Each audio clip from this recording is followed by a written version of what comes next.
A lot of these people have been proven to be sort of fraudulent, these televangelists. How do people fall for it? And I'm not saying that this is not a knock, this guy.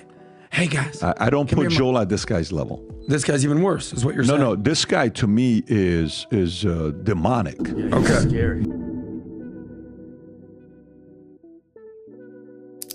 Welcome to Traffic Conversations, where we navigate the complex intersections of life and faith. Before we dive in, please watch this video till the end before commenting. If you haven't already, don't forget to like this video, subscribe, and hit the bell to be notified of new videos. Today, we're discussing a recent episode by popular YouTuber and podcaster Patrick Bet-David, where he called out a few Christian ministers. Let's explore this topic with an open mind and a heart for fairness.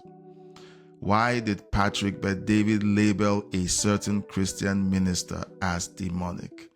How can PBD's approach to interviewing be more balanced when discussing controversial figures? What are the broader implications for the Christian community when addressing ministers with lavish lifestyles?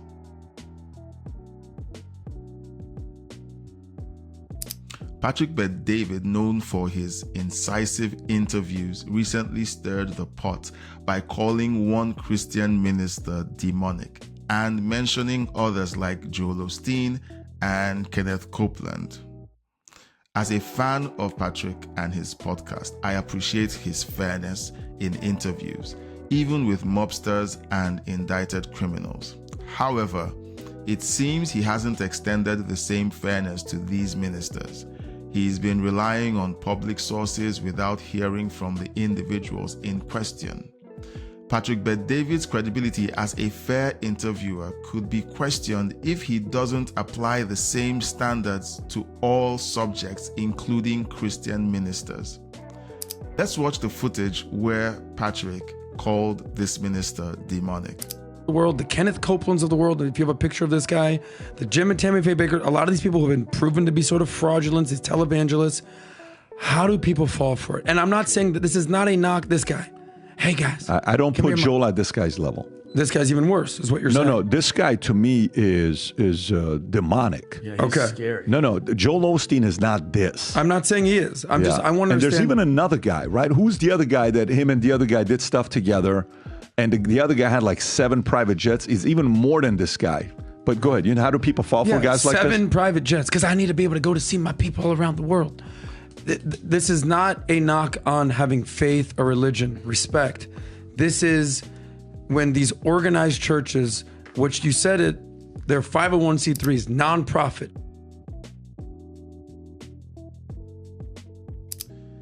It would be a great move for Patrick and his team to reach out to these ministers.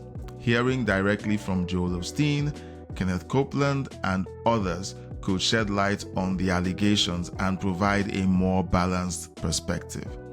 As Christians, we are instructed in the Bible to resolve disagreements by addressing them directly with the person involved. Matthew chapter 18, verse 15 through 17 says, "If your brother or sister sins, go and point out their fault, just between the two of you. If they listen to you, you have won them over. But if they will not listen, take 1 or 2 others along, so that every matter may be established by the testimony of 2 or 3 witnesses. If they still refuse to listen, tell it to the church. And if they refuse to listen even to the church, treat them as you would a pagan or a tax collector." Direct interviews with the ministers would provide a more nuanced understanding and uphold Patrick's reputation for fairness. Examples of previous balanced interviews on the PBD podcast include their interviews with Andrew Tate and Sammy the Bull Gravano. These interviews are available on the Valuetainment YouTube channel.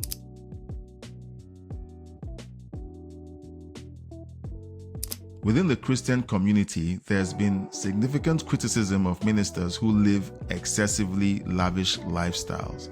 These criticisms are often rooted in concerns about the authenticity and integrity of their ministries. Patrick Bet-David's discussion brings this issue to a wider audience, which could lead to more accountability and transparency among these figures.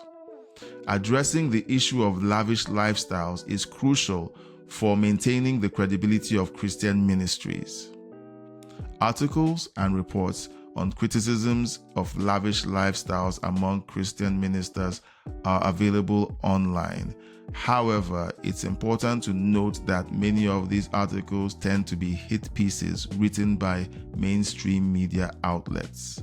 That is why platforms like the PBD podcast, which has a largely Christian bent, will be a great place to air these controversial issues and discuss them from a Christian perspective with an even-handed keel.